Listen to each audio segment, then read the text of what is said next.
Estamos de volta com o Religare. Hoje eu estou aqui conversando com Solange Maria do Carmo, teóloga, professora da PUC Minas e do ISTA. Bom, nós estamos conversando, no primeiro bloco, foi sobre uma perspectiva bíblica, concepção de graça, de pecado, presente na tradição. Eu gostaria de dar um enfoque para a questão ético-teológica, no sentido de como é que a teologia pensa a formação do ser humano, em perspectiva como essa que a gente vem conversando. Já que o ser humano é capaz de fazer o mal, embora também tenha sido recebido uma predestinação para o bem, como você comentava aqui no intervalo, como é que a gente pensa isso? Bom, Flávio, é por isso que é tão importante para a tradição cristã essa abertura do ser humano para a graça, abertura para Deus. Nós temos aí diversos teólogos que trabalharam esse tema, né? O ser humano como um ser capaz de Deus. A tradição cristã acredita que nós vamos fazer o bem, nós vamos superar todo o mal a partir daquele que é o bem. E o bom é Deus. Então, nós acreditamos na teologia, nós trabalhamos esse tema da corrupção, do pecado, da fraqueza humana em geral, a partir dessa perspectiva da graça que a gente comentava. Bom, mas a graça não cai de pacote do céu, tem que formar o ser humano, tem que ajudá-lo a criar essa abertura, a cultivar isso, a buscar. Na tradição judaico-cristã, sempre teve presente essa questão da sede de Deus, da busca de Deus, de você ser cada vez mais capaz em Deus. Se você pegar, por exemplo, o Antigo Testamento, o salmista fala, minha alma tem sede de Deus, ela busca Deus como um animal busca pela água quando ele está sedento, ou como a terra anseia pela água da chuva. Então, o ser humano precisa crescer nisso, ele precisa ser trabalhado. Para nós cristãos, a fé não é uma coisa pronta, não é uma coisa inacabada. Eu fui batizado, eu tenho fé. Então, é um devir, é um continuar. Então, todo dia a vida desafia a gente ao novo, a superar algo ruim e a nos abrir mais para Deus e a deixar Deus potencializar a gente ainda mais para o bem. Então, todo dia a gente vai superando isso. Não é que com isso a gente tira a condição de pecador. Porque a corruptibilidade faz parte do ser humano. Uma pedra não se corrompe, vamos dizer assim, não faz parte da natureza da pedra, nem faz parte da natureza da onça. Ela não se corrompe, a ética não é para os animais, nem para os vegetais, nem para os minerais. A ética é para nós, né? Você é engenheira agrônoma, sabe do que está falando, né? Bom, eu realmente... disse para os telespectadores que você também tem essa formação. Eu fiz engenharia antes e depois fui para o caminho da teologia. Então, a ética é para nós. Você não condena, por exemplo, uma onça porque devorou uma presa, porque para ela não existe ética. Mas para o ser humano, se ele devora um irmão ou se ele faz qualquer coisa que prejudique o outro e a sociedade em geral... Por isso, nós temos a ética, nós temos as leis, nós temos os nossos códigos. E a gente acredita, não só que nós temos que ter códigos, que nós temos que ter interditos, que nós temos que ter boa legislação, nós temos que ter, inclusive, boa formação. A tradição cristã prima muito por esse crescer, por esse aprimorar que nunca finda, que sempre é um devir, que sempre vem mais. Hoje eu venci um pouco da minha corruptibilidade, reconhecendo minha fraqueza e me abrindo para Deus. Mas isso não quer dizer que eu esteja preparada para enfrentar a corrupção que me é oferecida amanhã. Amanhã eu tenho que me reforçar de novo. Então, essa abertura constante eu acho bacana. A igreja dizer que ninguém está pronto. Porque na hora que a gente acha que está pronto, eu acho que é o fim. Aí a gente... cai de novo, porque a gente já não precisa de mais ninguém, né? Sim. E, bom, pensando o exercício de cada um, né? Mas pensando o exercício da comunidade, né? ou de uma nação, né? Como é que seria esse processo de se educar dia a dia? Da parte da igreja, a igreja trabalha sempre com a proclamação do evangelho, com a catequese, que é a minha área, com a formação dos cristãos. Eu acho que na sociedade não tem outro caminho além da educação, né? Do qual a catequese e a pregação cristã fazem parte também, porque a pregação cristã, a boa nova que a igreja anuncia, ela é formadora também, né, de consciência. Não tem outra opção, não adianta só criar leis novas, não adianta só cercear. Atualmente, então, Flávio, que o ser humano é um ser que reivindica muito ser sujeito da própria vida, tudo que vem de fora a gente vê assim com uma certa desconfiança. Não é só na sociedade, é na igreja, inclusive. Toda resposta muito pronta, toda lei muito taxativa, delimitando muito. Hoje nós não vemos isso com muito bons olhos. Inclusive se ela é em nome de Deus.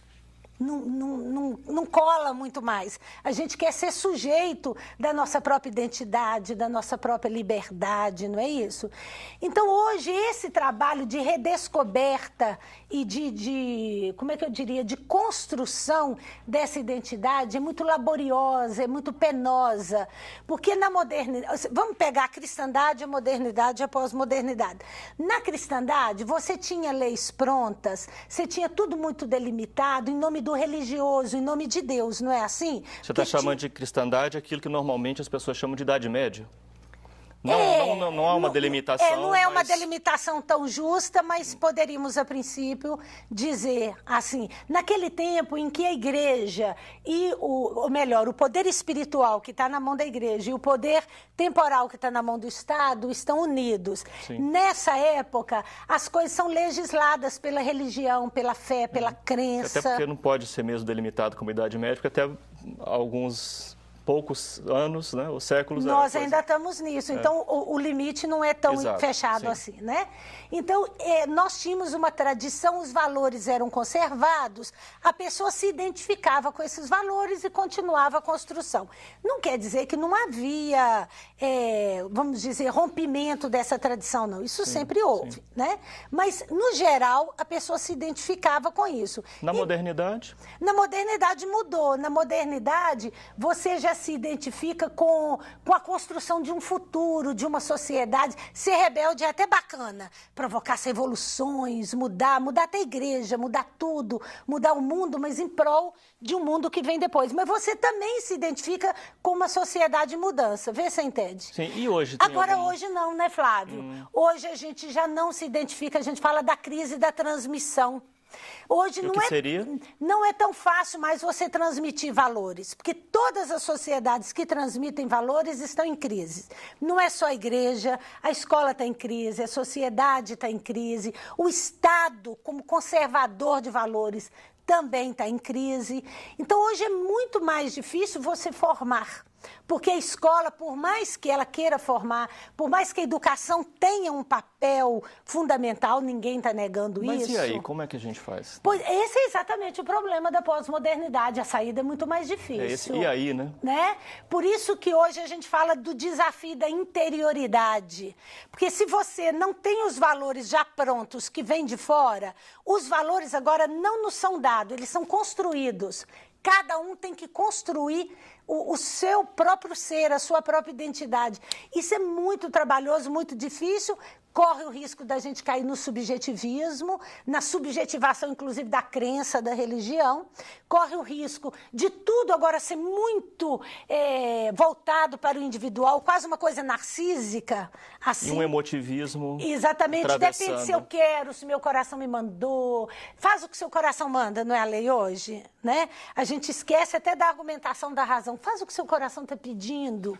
Ora, isso é muito complicado. Exatamente por isso nós vivemos numa sociedade complexa, que a gente fala, diferente da moderna e diferente da cristandade, diferente da sociedade tradicional. Hoje, ela é complexa porque ela envolve toda essa trama. Você pega um valor do cristianismo, um valor do Estado, um valor da escola, um valor da religião, um valor de um país, outro valor de outra cultura, e você vai formar isso. Mas e o valor do mercado atravessando todos esses demais valores? E com uma força violenta, vamos falar a verdade, né? Ainda apoiado pela mídia, pelos meios todos aí de comunicação. Sim. Então, formar essa interioridade hoje é um desafio. Eu trabalho na área da catequese e a catequese já trabalhou muito tempo com uma coisa pronta. É a doutrina, é assim. Entende? Com a modernidade começou a questionar, começou a vir uma hermenêutica. Não, nós temos que pensar, é coisa histórica, temos que ponderar. Hoje nós estamos numa situação mais complicada. Não basta só ponderar a história, você tem que ponderar as razões de cada um. Isso formou uma coxa de retalho complicada, que não é tão fácil a gente sair dela. Não tem uma saída fácil, entende? Mas também não vejo com negativismo, não. Nem com nostalgia do passado, porque o passado era bom. Não, não vejo assim. E nem com assim. uma tendência que às vezes algumas pessoas apostam nisso, uma tendência via fundamentalismo, no termo assim... Ou quase também uma tendência apocalíptica. Isso é o fim, isso não vai dar certo. Não, eu acho até o contrário. Eu acho que é o exercício mais livre da liberdade é quando você se constrói, sem ter as referências fora, mas dentro de si. Inclusive na religião, a instância última do ser humano é a sua consciência. Se eu acolher uma palavra, ainda que seja da igreja, é até difícil isso que eu estou falando aqui, mas uma palavra, ainda que seja da igreja, e não reconhecer nela como uma palavra que Deus diz à minha consciência, para nós é idolatria. Entende? Porque minha instância última de julgamento entre eu e Deus é a minha consciência. Então, isso precisa ser muito bem formado e não é tão fácil. Né? Solange, nós temos muito ainda que conversar sobre esse assunto. Felizmente teremos ocasião, porque trabalhamos juntos né? Mas o telespectador ouviu, né, a perspectiva hoje da teóloga Solange Maria do Carmo. Ela é professora da PUC Minas e do ISTA. Né? Falou conosco em perspectiva teológica sobre como pensar essa questão da corrupção e abriu muitos horizontes. Solange, muito obrigado pela sua participação. Obrigada a você, Flávio. O Religare é um projeto de extensão do Programa de Pós-Graduação em Ciências da Religião da PUC Minas. Você pode saber mais sobre os nossos cursos de especialização, sobre o mestrado, rever essa entrevista, ver fotos de bastidores, saber mais sobre a nossa convidada. Para isso, basta acessar a página do programa. Ela fica no endereço pucminas.br/ppgcr. Lá você encontra o link para acessar o Religare. O programa de hoje fica por aqui. Obrigado pela sua companhia. Um abraço muito cordial e até a próxima semana com esse tema também sobre corrupção.